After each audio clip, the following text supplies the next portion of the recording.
जौनपुर के मुंगरा बादशाहपुर विधानसभा में सपा प्रबुद्ध सभा का विशाल सम्मेलन आयोजित किया गया। इस दौरान हजारों ब्राह्मण समाज के लोगों ने सपा की सदस्यता ग्रहण किए। सम्मेलन में बतौर मुख्य अतिथि पहुंचे प्रबुद्ध सभा के प्रदेश अध्यक्ष पूर्व कैबिनेट मंत्री विधायक मनोज पांडे का प्रबुद्ध सभा के प्रदेश उपाध्यक्ष विनोद मिश्रा ने माल्यार्पण कर स्वागत किया। इस दौरान मनोज पांडे जी ने सभा को संबोधित भी किया और अपने भाषण में भाजपा पर जमकर निशाना साधा। देखिए क्या कहा मनोज पांडे जी ने। जिनके लिए हम चाहेंगे कि यहाँ पर उपस्थित लोग उनके हौसले को तालियों की गड़गड़ाहट से बढ़ाने का काम करें और उन्हें ताकत देने का काम करें। सामने बैठे हुए हमारे अति सम्मानित बुजुर्गगण, नौजवान साथी, पत्रकार मित्रों, उपस्थित सभी हमारे समुदाय के साथीगण, हम जहां आपका अभिनंदन और स्वागत करते हैं, वही आज आपसे कहना चाहते हैं कि जब हम और आप आज जिन परिस्थितियों में बैठकर के यह सम्मेलन कर रहे हैं, वह परिस्थितियां कहीं न कहीं देश के लिए और उत्तर प्रदेश के लिए बहुत चिंतनीय हैं और चुनौती की हैं।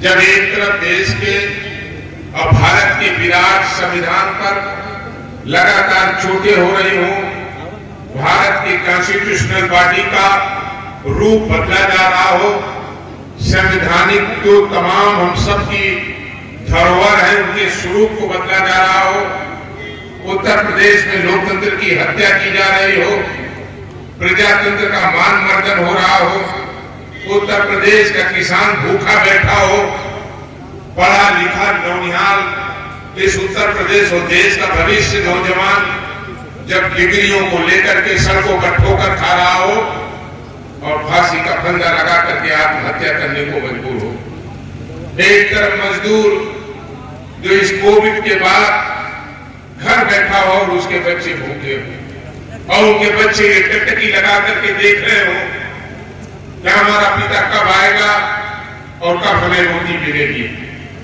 तो आज हम कह सकते हैं कि हमारे देश और उत्तर प्रदेश की 24 करोड़ जनता के लिए इससे खराब दिन या कभी हम सबके सामने नहीं आ सकता।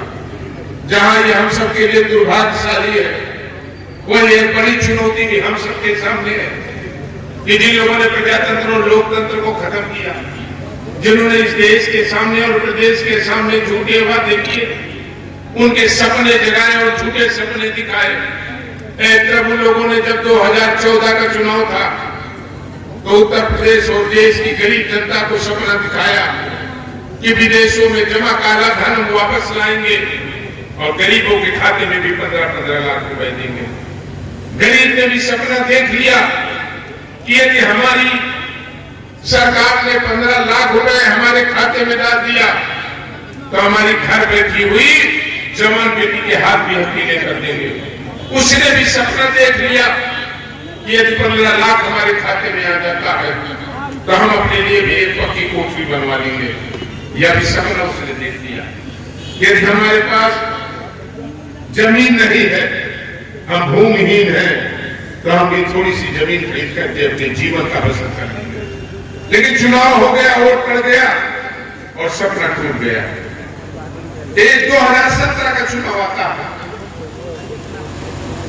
तो 2017 के चुनाव में भी उत्तर प्रदेश के लोगों को तमाम सपने उन गरीब लोगों के भावनाओं से खेला गया। एक वादा किया गया कि हम आपको गैस का चूल्हा और सिलेंडर फ्री दे रहे हैं। सिलेंडर और चूल्हे घर घर पहुंच गए। वोट पड़ गया, उत्तर प्रदेश की जनता ने जाना ये फ्री नहीं था, ये तो हमारी सब्सिडी काट ली गई और 400 का सिलेंडर 1000 रुपए में कर दिया गया। आज सिलेंडर खाली रखे हैं, मोर्चा लग रहा है, लेकिन गरीब 1000 रुपए का सिलेंडर नहीं भरा पा रहा है। एक तीसरा वादा करके अब कहते हैं कि हम पूरे उत्तर प्रदेश में बिजली का कनेक्शन हम फ्री देने का काम करेंगे। अरे बिजली का फ्री कनेक्शन देने वाले लोगों आपने क्या माफ किया? 110 रुपए, जो पूरे जीवन में एक बार कनेक्शन का पड़ना था। लेकिन आपने उत्तर प्रदेश की जनता को तोहफा क्या दिया? 180 रुपए का आने वाला आदरणीय अखिलेश यादव जी की सरकार का बिल आप आज 490 रुपए में कर दिया। पूरी उत्तर प्रदेश की गरीब जनता को आपने बिजली का बकाया करा दिया। एक चोरी हो जाती है हमारे क्षेत्र में, गरीब आदमी क्या, वो हमको फोन करता है, मंत्री जी चोरी हो गई। मैंने कहा कितनी चोरी हो गई? कहा मंत्री जी 550 रुपए की चोरी हो गई। मजदूर था, मैंने थाने के दरोगा से कहा चोर पकड़ा जाए। दिमाग था, चोर पकड़ गया। हमने दरोगा से पूछा कितनी बरामदगी हुई? कहा मंत्री जी 500 रुपए बरामद हो गए, 50 रुपए का इसने भी लिया था। हमने कहा और क्या मिला? कहा इसके पास 93,000 रुपए का बिजली का बिल मिला। जिस उत्तर प्रदेश के गरीब के घर में 500 रुपए हो और 93,000 रुपए का बिजली का बिल हो, ऐसी उत्तर प्रदेश की भारतीय जनता पार्टी को सरकार की गद्दी पर बैठने का अधिकार सबको नहीं रह जाता। और मैं आज आपके सामने भाषण देने नहीं आया, चुटकुले नहीं सुनाने आया। एक समय था जो देश के इतिहास में हम लोगों ने पढ़ा, हम लोग उसमें भागीदार नहीं रहे, हमने देखा नहीं, लेकिन इतिहास में पढ़ा किस देश में अंग्रेज आए थे। उन्होंने भारत माता की अस्मिता, भारत माता के स्वाभिमान और सम्मान से खिलवाड़ करने का काम किया था। प्रजातंत्र और लोकतंत्र की हत्या करने का काम किया था। नए मानने वाले लोगों पर लाठियां चलवाई जाती थी। हम जिस रायबरेली से विधायक चुन करके लगातार जनता भेजती है, वही एक मुंशीगंज किसान शहीद आंदोलन स्थान है, जहां किसान लगान के खिलाफ लड़ाई लड़ रहे थे तो अंग्रेजों ने गोली चलवा दिया और किसान मारे गए थे। लेकिन आजाद भारत में एक बड़े संविधान के ढांचे के नीचे जब उत्तर प्रदेश के लखीमपुर में अपनी मांग मान रहे किसानों के ऊपर कोई नया आदमी नहीं, कोई आम आदमी नहीं, भारत के ग्रामीण राज्य मंत्री का बेटा गाड़ी चढ़ा करके रोन देता है। तो आज आप देख सोच लीजिए, भारत माता की आंखों में भी आंसू होगा।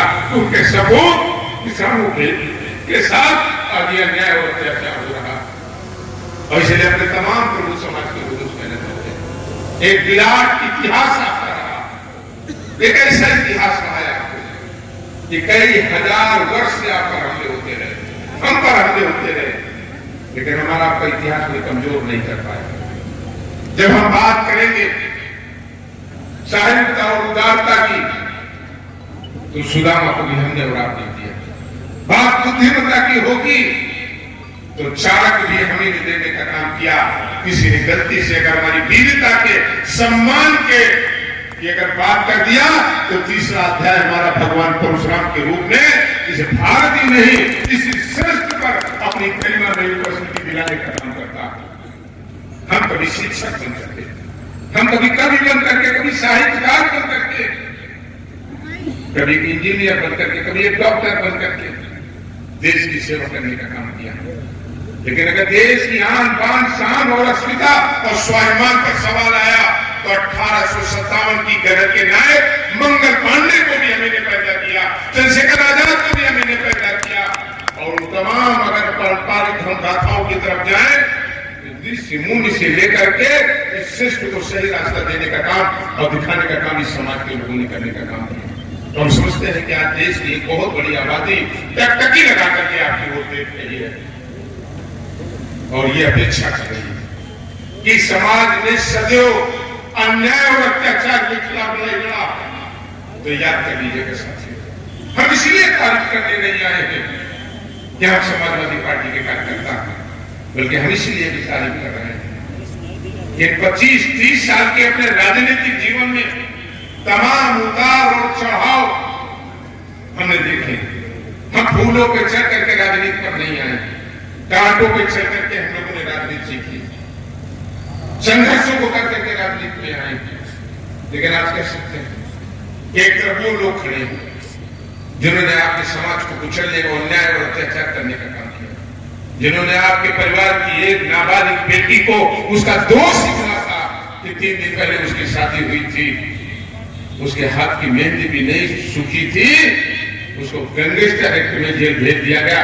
भारत के किस संविधान और कानून में लिखा है कि अगर कोई व्यक्ति अपराध में लिप्त है उसकी पत्नी और बच्चों को जेल भेजा जाएगा?